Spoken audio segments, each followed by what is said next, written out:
Hello friends, welcome to my YouTube channel. मेरा नाम शिवेश सिंह है। आज हम इस वीडियो में सीसीएनए की सीरीज में हम ये देखने वाले हैं कि किस तरीके से हम लोग स्पैनिंग ट्री प्रोटोकॉल को कॉन्फ़िगर करते हैं। तो पहले स्पैनिंग ट्री प्रोटोकॉल क्या है इसके बारे में जानेंगे और उसे किस तरीके से हम कॉन्फ़िगर करते हैं और कौन कौन से वे है उसको कॉन्फ़िगर करने के हम ये भी देखेंगे। तो चलिए इसको स्टार्ट करते हैं। तो दो वीडियो की सीरीज रहेगी, पहले थ्योरी और उसमें एक प्रैक्टिकल और फिर एक और उसका स्पैनिंग ट्री का प्रैक्टिकल आएगा। तो चलिए हम स्टार्ट करते हैं। तो सबसे पहले हम जान लेते हैं कि स्पैनिंग ट्री प्रोटोकॉल होता क्या है। सो स्पैनिंग ट्री प्रोटोकॉल क्या है? एक ऐसा प्रोटोकॉल है जो कि आपके नेटवर्क में लूप को प्रिवेंट करता है। लूप को प्रिवेंट करने का मतलब क्या हुआ कि अगर हम इसके बारे में थोड़ा सा डिस्कस करते हैं तो समझिए कि हमारा ये एक स्विच है और ये हमारा एक स्विच है और ये हमारे पास ऐसे तीन स्विच है। सो अगर हमने इसको क्रॉस केबल से कनेक्ट किया हुआ है, समझिए ये क्रॉस केबल है, मैंने इसको कनेक्ट करके रखा है। तो जब भी मैं इसे कनेक्ट करता हूँ तो मेरे पास अगर मैं दो केबल में अगर सिंगल केबल है तो इसमें लूप जनरेट नहीं हुआ, क्योंकि इसके पास जाने के पास एक रास्ता है और आने के लिए एक ही रास्ता है। लेकिन जब आपके पास समझिए, जब फॉर एग्जांपल यहाँ पर मेरे पास एक मशीन है और एक मशीन मेरे पास यहाँ लगी हुई है।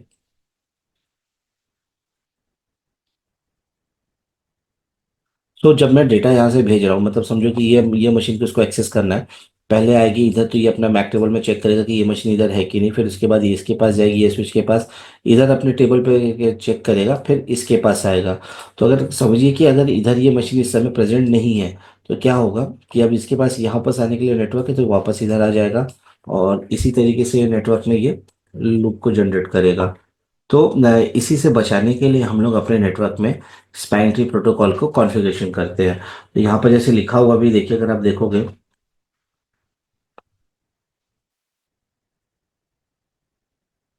तो अगर इधर चेक करोगे आपके यहाँ पर इस पर जैसे कि यहाँ पर मेंशन है कि network protocol that prevent loops in Ethernet network, जो जो भी आपका इथरनेट नेटवर्क है वहाँ पर लूप को अवॉइड करवाएगा। और दूसरा, जब इसमें इससे फायदा ये होता है कि आपके नेटवर्क में जो ब्रॉडकास्ट स्ट्रॉम है उसको रोकेगा और नेटवर्क के जो परफॉर्मेंस है उसको डिग्रेड होने से बचाता है आपका span tree protocol. Second thing, जब स्पैन ट्री वर्क करता है तो उसके कुछ स्टेट्स होते हैं। अब स्टेट्स की अगर हम बात करते हैं तो एक मिनट में से थोड़ा क्लियर कर देता हूँ। ठीक है। तो जब हम इसकी स्टेट्स की हम बात करते हैं तो उसके पास कुछ सेवरल स्टेट्स होते हैं। पहला ब्लॉकिंग मोड, फिर listening mode, learning and forwarding. तो ये जो मोड है इसमें आपका स्पैन ट्री काम करता है।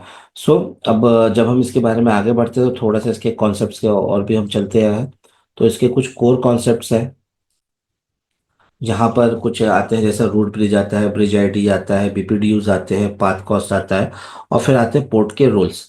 सो अब रूट ब्रिज, ब्रिज आईडी और ब्रिज प्रोटोकॉल डेटा यूनिट क्या है इसके बारे में थोड़ा सा डिस्कस करते हैं। तो रूट ब्रिज वो होता है जब ये central point of STP topology है, मतलब जब भी एसटीपी काम करता है तो ये सेंट्रल पॉइंट है।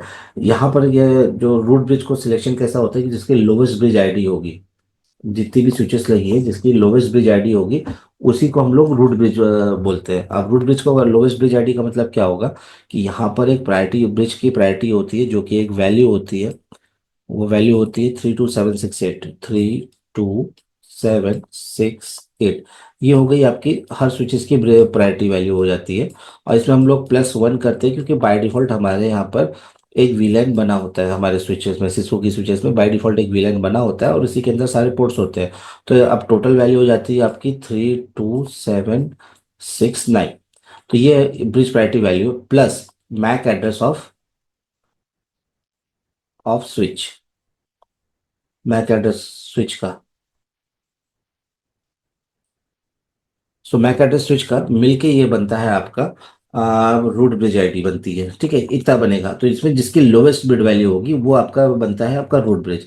इसके बनाया जाता है ब्रिज आईडी। तो ब्रिज आईडी क्या होगा, तो जैसे मैंने आपको बताया कि यूनिक आइडेंटिफायर होता है अपने स्विच का। तो इसमें होता है ब्रिज प्रायोरिटी प्लस स्विच का मैक एड्रेस। तो हर स्विच के लिए रहेगा आपका ब्रिज आईडी। Then BPDU. तो बीपीडीयू क्या होता है, एक तरीके से अगर हम इसको क्लियर कर देते हैं तो बीपीडीयू क्या होता है, एक स्पेशल डेटा मैसेज एक्सचेंज होता है। जब भी कोई स्विचेस स्टार्ट होती है, जैसे अगर स्विच स्टार्ट हुई तो आपस में लोग एक मैसेज शेयर करेंगे। ये लोग आपस में अपना मैसेज शेयर करेंगे, वो होता है बीपीडीयू। तो इससे ये चेक करता है कि आपकी नेटवर्क टोपोलॉजी कैसे काम कर रही है। देन इसके बाद और ये हर 2 सेकंड के बीच में अपने आप ऑटोमेटिकली चलते रहता है। पाथ कॉस्ट की वैल्यू करेंगे तो ये आपको एक वैल्यू असाइन किया होता है, एक लिंक के ऊपर उसकी वैल्यू होती है, तो उसके हिसाब से भी हम लोग रूट ब्रिज को सिलेक्ट कर सकते हैं। देन इसके बाद अगर हम थोड़ा सा और आगे चलते हैं, तो हमारे पास आता है root ports. Port rules, port rules का मतलब क्या होता है कि जो पोर्ट आपके एक स्विच के साथ दूसरे स्विच में कनेक्टेड होते हैं वो कैसे होते हैं। तो पहला आता है रूट पोर्ट। तो रूट पोर्ट में क्या होगा, the port on a non root bridge with the best lowest path is a root bridge. तो जो भी आपके रूट स्विच के साथ कनेक्टेड होते हैं पोर्ट जिसकी लोवेस्ट वैल्यू होती है उसको हम रूट ब्रिज बोलते हैं। ऐसे ही डेजिग्नेटेड है, फिर ब्लॉक है, फिर ये है। ठीक है। सो अब हम लोग इसके ऊपर कॉन्फ़िगरेशन पे चलते हैं, और इसके कुछ वेरिएंट्स भी है। जैसे अगर हम बाय डिफ़ॉल्ट आपका वीलैन में मतलब स्विच में एसटीपी रहता है, तो इसके वीलैन में और भी टाइप के हैं, आरएसटीपी, एमएसटीपी और पर वीलैन स्पाइन ट्री प्रोटोकॉल। तो ये इसके सारे टर्म्स हो गए। अब इसके बाद हम इसे कॉन्फ़िगर कैसे करते हैं ये चेक करने के लिए हम चलते हैं अपने नेटवर्क में, और यहाँ पर हम एक टोपोलॉजी डिज़ाइन कर लेते हैं जिसमें हम लोग स्विचेस लेते हैं तीन। तो जैसे एक स्विच मैंने ये लिया, एक स्विच मैंने ये लिया, और एक स्विच मैंने ये लिया। अब जैसे अगर मैं इन्हें कनेक्ट करता हूँ, जैसे अगर मैंने सिंगल स्विच को कनेक्ट किया, ठीक है। सो फर्स्ट अभी तो ये ग्रीन ऑरेंज होगा, देन ऑरेंज के बाद ग्रीन हो जाएगा। ऐसे ही यहाँ पर भी मैं इसको एक बार कनेक्ट करता हूँ। तो जब ऐसे अगर सिंगल आपके में स्विचेस कनेक्टेड है दैट टाइम यहाँ पर कोई भी आपका मतलब लूप जनरेट नहीं होगा। सो अगर जैसे मैं थोड़ा सा फास्ट फॉरवर्ड कर देता हूँ, तो ये देखिए यहाँ पर ऑल पोर्ट्स आपके ग्रीन है, बट जैसे ही हम इसको सारी स्विच को एक सर्कल लूप में कनेक्ट कर देते हैं, तो अब देखिएगा आपका एक पोर्ट यहाँ पर ब्लॉक हो जाता है। तो यही स्पैनिंग ट्री होता है। अब इसमें हम लोगों को पता करना है कि कौन सी स्विच मेरी रूट स्विच है, रूट स्विच है, बाकी मेरे कौन सी है। तो कैसे करेंगे, तो उसके लिए सबसे पहले हम चालू करते हैं, हम ये वाली स्विच से चालू करते हैं, पहली वाली। तो हर एक स्विच में हम लोग चल के उनका उसके ब्रिज की प्रायोरिटी प्लस उसका मैक एड्रेस क्या है यहाँ पर हम नोट डाउन कर लेते हैं। तो मैं इसे थोड़ा सा अपने टोपोलॉजी को इधर ले लेता हूँ इस साइड में, और देन वापस से कॉन्फ़िगरेशन पार्ट पे आते हैं। तो एंटर करते हैं, इनेबल करते हैं कॉन्फ़िगर, और इसे हम दे देते हैं होस्ट नेम S1 करके। एक बार एंड करते हैं और यहाँ करते हैं शो स्पैनिंग ट्री। तो आप जैसे स्पैनिंग ट्री पर करोगे, तो यहाँ पर अगर आप देखोगे, यहाँ पर आपको जो F0/1 ये वाला पोर्ट और F0/2, तो एक आपका डेजिग्नेटेड पोर्ट है और एक आपका रूट पोर्ट है। पहले तो ये हो गया। देन इसके बाद अगर हम यहाँ पर देखेंगे, तो ये मेरी ब्रिज आईडी, जैसे मैंने आपको बताया था कि एक प्रायोरिटी वैल्यू होती है, जैसे 32761969। तो मैंने ऑलरेडी बताया था 32768 का डिफॉल्ट वैल्यू होती है, +1 आपका एक विलान जोड़ता है, प्लस उसका मैक एड्रेस। तो हम दोनों को कॉपी कर लेते हैं। तो यहाँ पर हम नोट डाउन करते हैं। तो 32769 प्लस, ये तो सब में कॉमन रहेगा।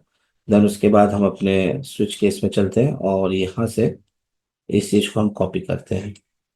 इसको कॉपी किए और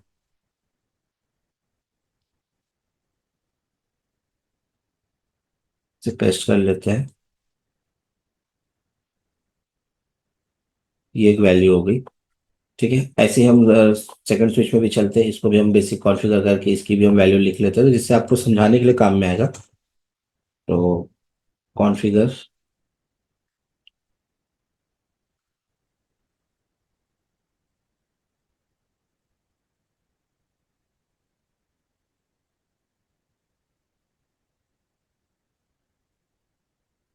ठीक है। सो होस्ट नेम दे देते हैं S2, और शो स्पैनिंग ट्री करते हैं। तो यहाँ पर भी हम देखेंगे 3267, और ये इसकी मैक एड्रेस है, तो हम इसे भी कॉपी कर लेते हैं।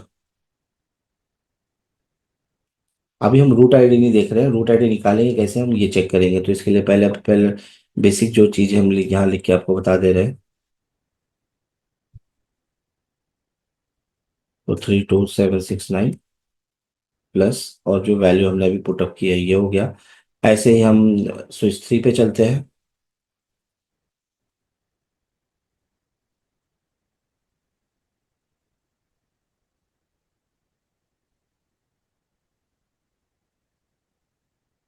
होस्ट S3 कर देते हैं, और एंड करके शो स्पैनिंग ट्री।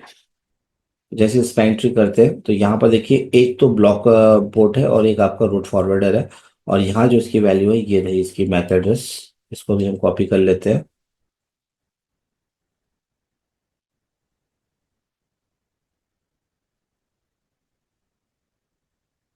तो गाइस इस तरीके से हमने देखे सारे स्विचेस के एड्रेस हमने लिख लिए। अब ये क्या होता है, जब भी आपका, मैं इसको थोड़ा सा इधर ले लेता हूँ एक बार, फिर हम बाद में हम कॉन्फ़िगर करेंगे।